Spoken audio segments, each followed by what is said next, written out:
नमस्कार। आज फिर एक दो छोटे किस्से लेके आया हूँ अपने ही जीवन से जुड़ी हुई। हम 2004 में मुंबई आए थे 16 अक्टूबर को सपत्नी पत्नी के साथ, और ये तय करके आए थे कि अब अभिनेता बनना है, हिंदी सिनेमा में काम करना है तो मुंबई चलते हैं। मालूम था लड़ाई लंबी है, वक्त बहुत लगेगा, तो हमने तैयारी कर रखी थी पहले से। पत्नी को बोला था कि तुम बीएड कर लो ताकि शुरुआती में तुम कहीं टीचर की नौकरी कर लेना, और मुझे तो पता नहीं मेरा क्या होगा, कितना समय लगेगा। तो उतने दिन घर चलाने के लिए कोई तो एक कमाने वाला चाहिए, तो पत्नी ने बीएड कर लिया था और हम मुंबई आ गए। मुंबई आते हम शुरुआत के 2 महीने अपने दोस्त के घर पे रहे। भानु नाम है उसका, मेरा बैचमेट है भानु उदय। और हम अपने लिए घर खोजते रहे। फिर हमारे बजट के लिहाज से एक कांदीवली वेस्ट में एक छोटा सा घर मिल गया, जहां हम लोग आ गए, शिफ्ट हो गए।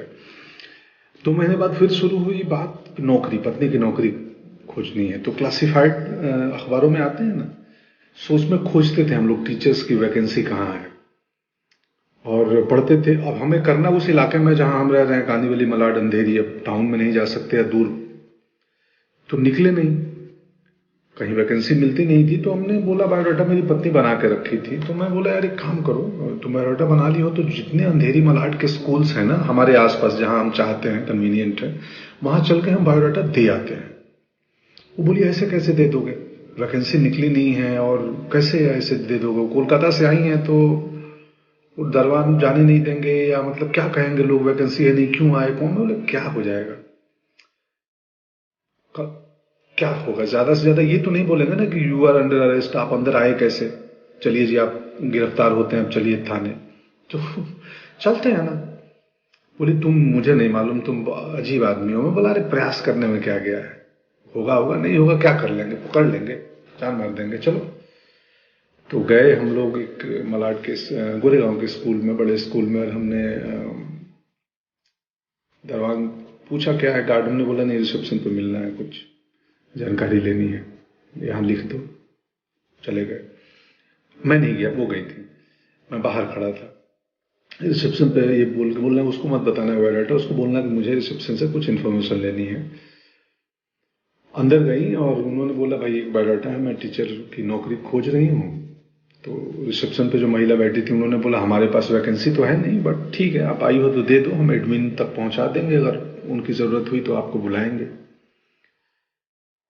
कट्टू, सिनेमा वालों की भाषा है कट्टू, मतलब इसके बाद मैं एक दूसरी कहानी पे आता हूँ। बायोडाटा दे दिया, उस महिला ने बोला कि एडमिन तक खबर दे दूंगी, जरूरत पड़ी कभी लगी तो बुला देंगे।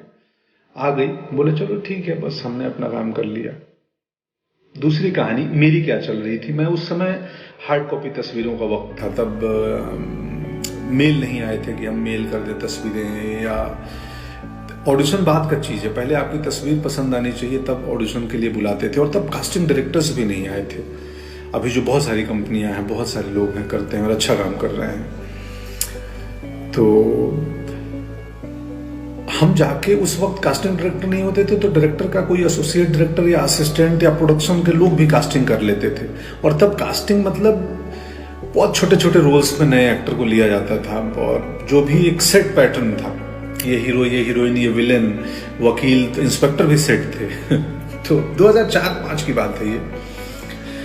तो मैं जाता था दफ्तर में, दरबान रोक दे, कहीं बड़ी कंपनी किसी फिल्म ऑफिस में गया, तो मैं बोलता था कि यार मेरे को, बोला किसने बुलाया है, मैं बुलाया नहीं, मेरे को ईश्वर जी भेजे हैं कि वो राहुल, रवि, जो भी नाम है उस एसोसिएट की, उनसे मिलना है, ईश्वर जी भेजे हैं। बोला अच्छा, वो फोन करेगी भाई कोई आए हैं, पंकज नाम है, ईश्वर जी भेजे हैं।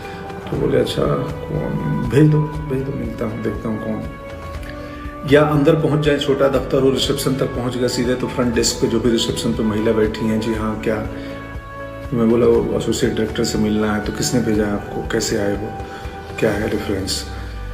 तो मैं तो बोलता था वैसे ही आया हूँ, लिफ्ट से आया हूँ अभी बस ऊपर। नहीं, यहाँ भेजा किसने है, मतलब वो ईश्वर जी भेजे हैं, बोल के उनसे।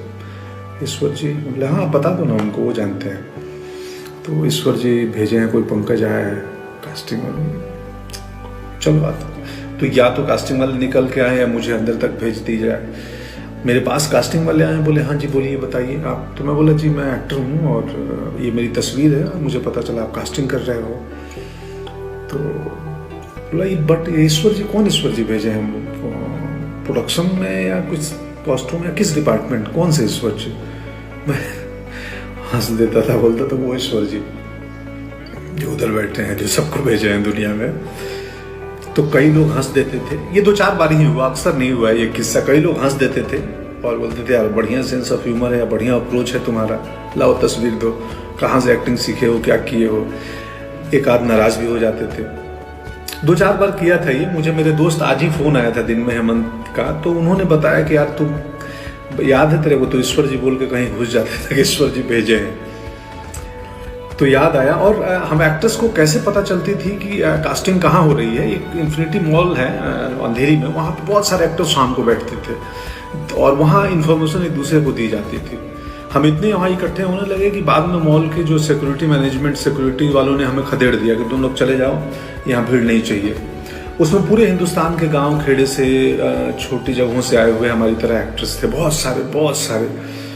बाद में सुजान सिंह चौक बन गया, वो भी एक एक्टर हैं सुजान जी। हम बहुत सारे दोस्त थे, हम नाम लूंगा तो 1000 नाम हो जाएंगे जो वहाँ बैठते थे।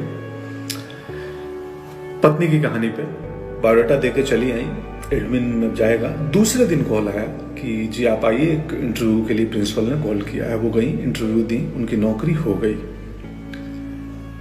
पढ़ाने लगी, हमारा दुकान चल गया। और मैं ईश्वर के बहाने से दफ्तर घूमते रहा। मेरे ईश्वर काम नहीं आ रहे थे, कास्टिंग नहीं हो रही थी, थोड़ा वक्त ज्यादा लगा। ईश्वर काम आए, मौके मिले, बहुत सारे मौके धीरे धीरे मिलने लगे।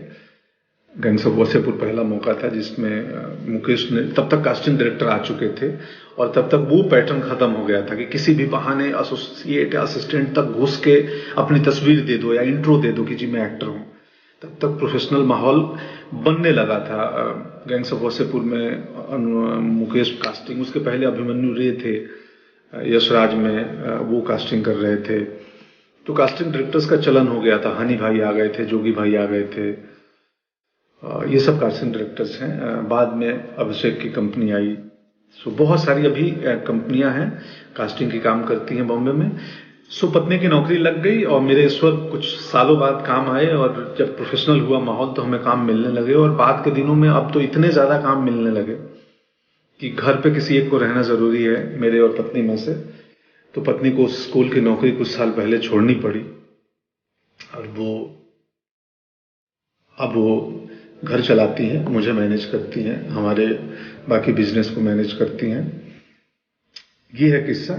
कुल जमा बात इतनी है कि प्रयास नहीं छोड़ना चाहिए। हम किसान परिवार से आए हैं। किसान एक बीज डालता है जमीन में और डालने के बाद उसको मिट्टी से ढक देता है। उसको मालूम है कि इसमें वक्त लगेगा। मेरा काम है फेवरेबल कंडीशन देना, इसको वक्त पे पानी देना, वक्त पे धूप देना, खाद देना, आसपास घास आ गए, कचरा आ गया, सफाई करना। ये एक दिन पौधा बनेगा और फिर फलाएंगे। इसमें धीरज बहुत बड़ी चीज होती है। आप जिंदगी में जो काम करना चाहते हो, कोई भी काम छोटा नहीं है, कुछ भी, मतलब आप किसानी में भी कमाल कर सकते हैं, आप कहीं पे भी कर सकते हैं। खैर, शुक्रिया, आज का किस्सा इतना ही। Thank you so much. Corona से डरना नहीं है, लड़ना है। लॉकडाउन को गंभीरता से पालन करें और बाकी उपाय हमें मालूम ही है। हाइजीनिक मेंटेन करें, एक फिजिकल डिस्टेंसिंग मेंटेन करें, अगर जरूरत हो एसेंशियल चीजों के लिए बाहर निकलना पड़ रहा है तो। और बस यही है। शुक्रिया। आप सबको बहुत सारा प्रेम और स्नेह और पूरी दुनिया खुशहाल रहे, ऐसी कामना है प्रभु से। जय हिंद।